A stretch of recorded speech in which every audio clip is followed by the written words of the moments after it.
Erin, you had a lot of films this year. It was pretty busy for you, 2015 through 2016. True. Uh, True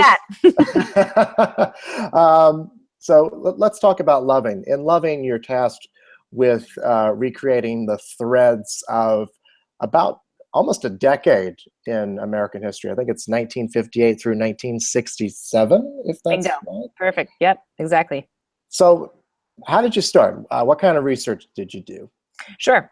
Well, the first research that we really did was or had was the materials that we had from Gray Valet and all the uh, photographs that he had taken, and we had some moving imagery from that, and then we had that documentary, um, the Nancy Bursky amazing documentary that she did about them.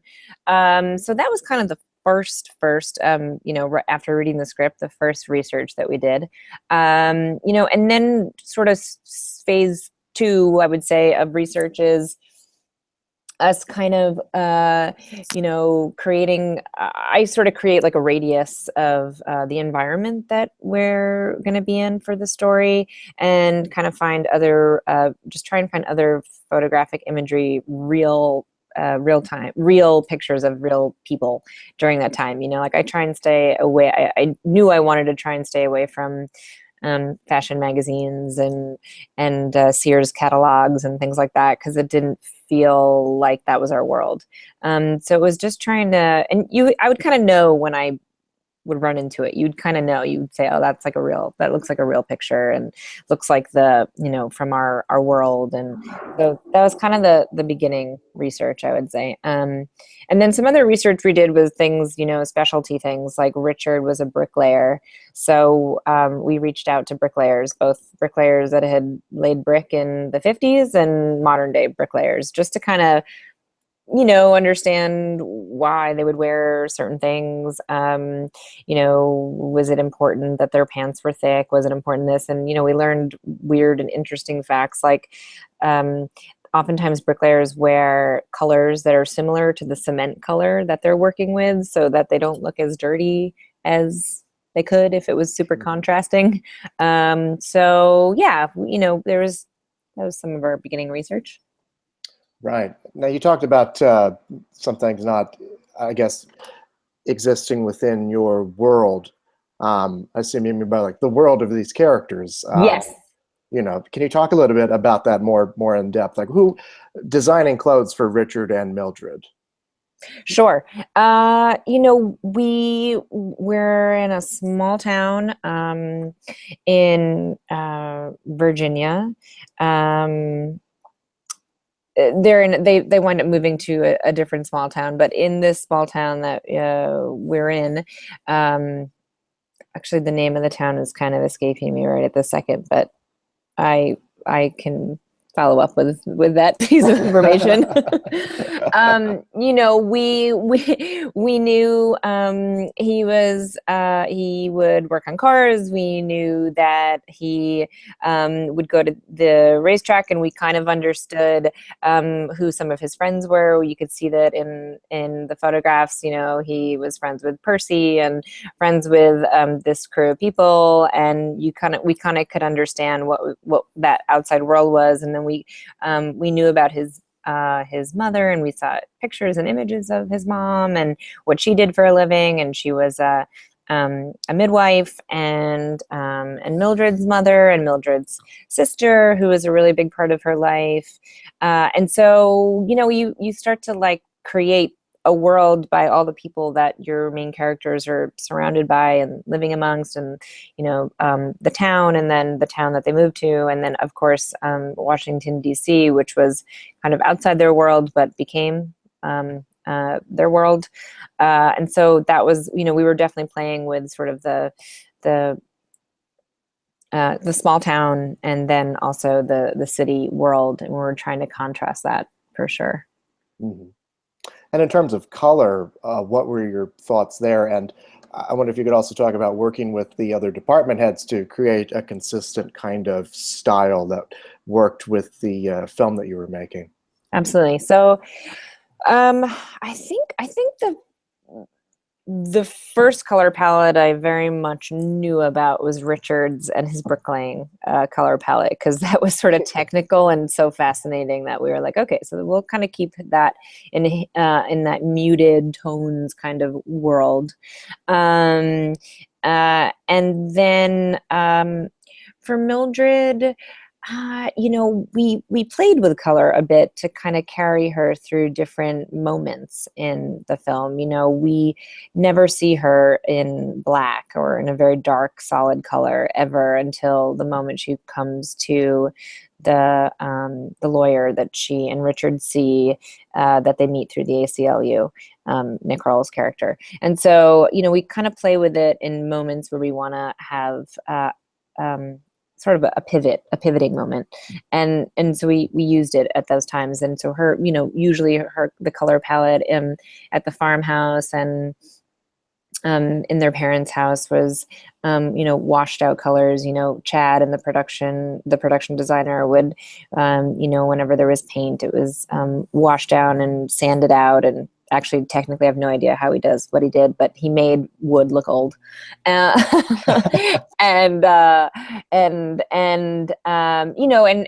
just kind of giving everything that texturized feel of worn and not brand new, and not super saturated in any way. So I think maybe textures and tones were more something that we did across the departments than anything else. And so I think we have a pretty muted and toned down color palette for most of the movie, and continuously and always we were trying to just support the story that Jeff was, this very, very small, private, sort of intimate story that we were telling between this couple. And so we never really wanted moments of wardrobe or production design to take you out of that and make you aware of it. It sort of wasn't about the wardrobe. It was about the two of them and their story and those emotional moments. Mm-hmm. Right. And it's interesting, when I talked to Jeff about the movie, he talked about telling the story through seasons, to show the passage of time. And, now that I think of it, it does end in the wintertime, thereabouts. Recreated winter. Right. They had to go back and choose some of that. Well, can you give some detail into how you helped facilitate that through your wardrobe? I mean, obviously there's different clothes you wear in different seasons. Yeah, absolutely. Yes, thanks for reminding me. That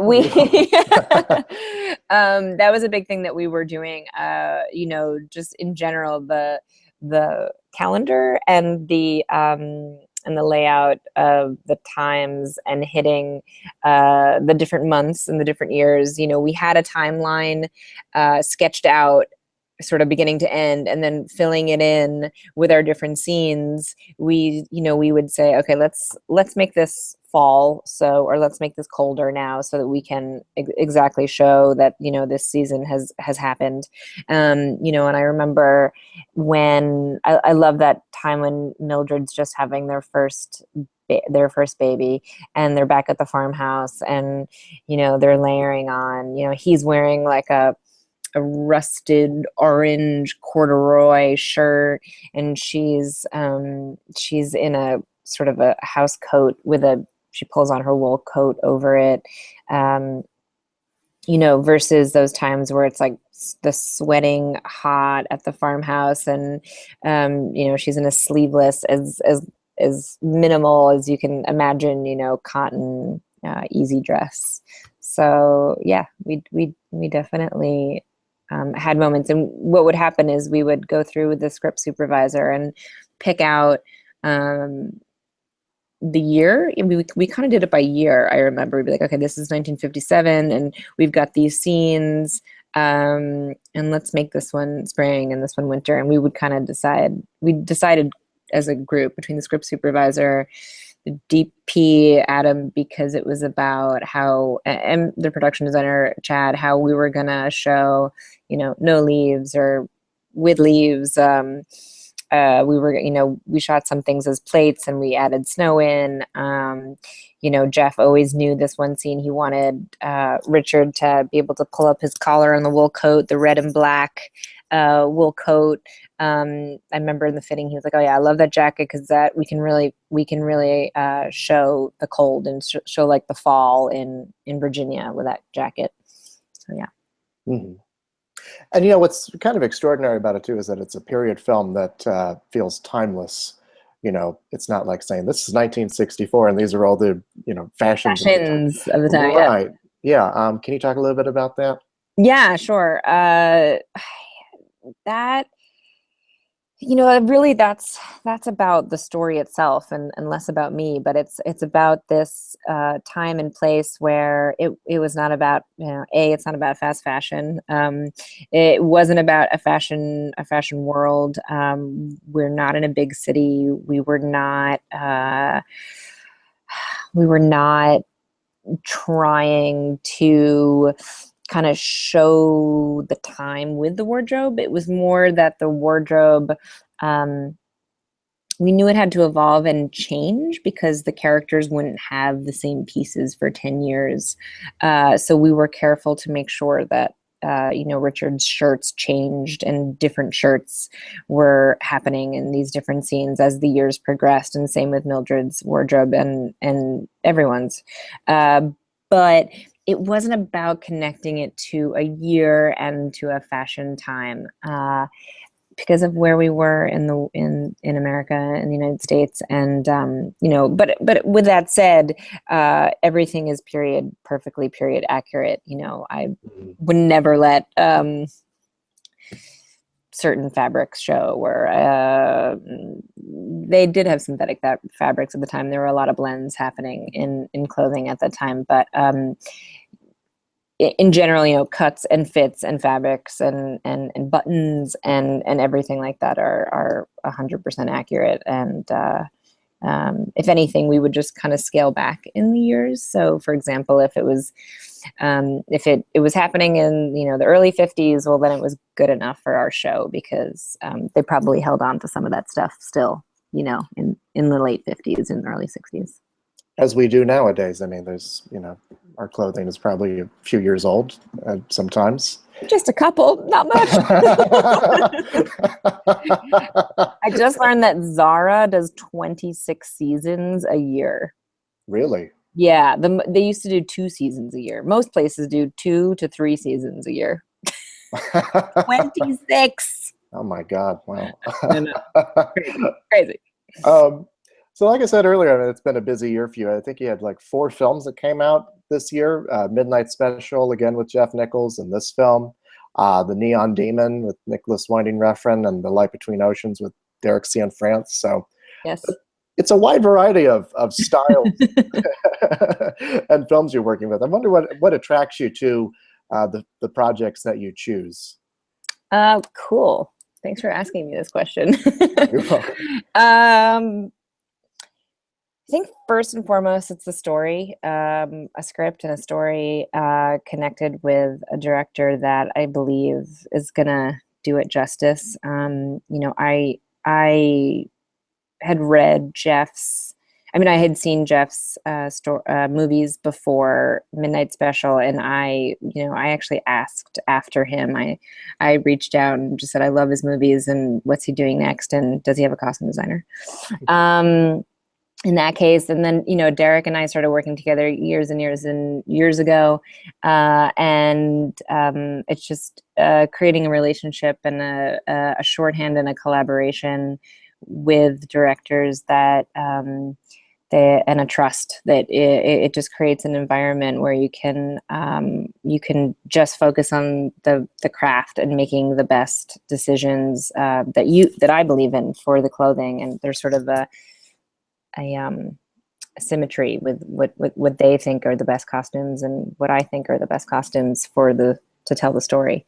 And so I think that's what attracts me to a movie and to a script. And I also just love doing the wide variety, like you said. That's like the best part of my job. It's always so different. I'm either researching, you know, real people in the South, or I'm creating a world where people eat eyeballs, or I am, you know, recreating Australia 1917, or yeah. So it's that's why it's awesome.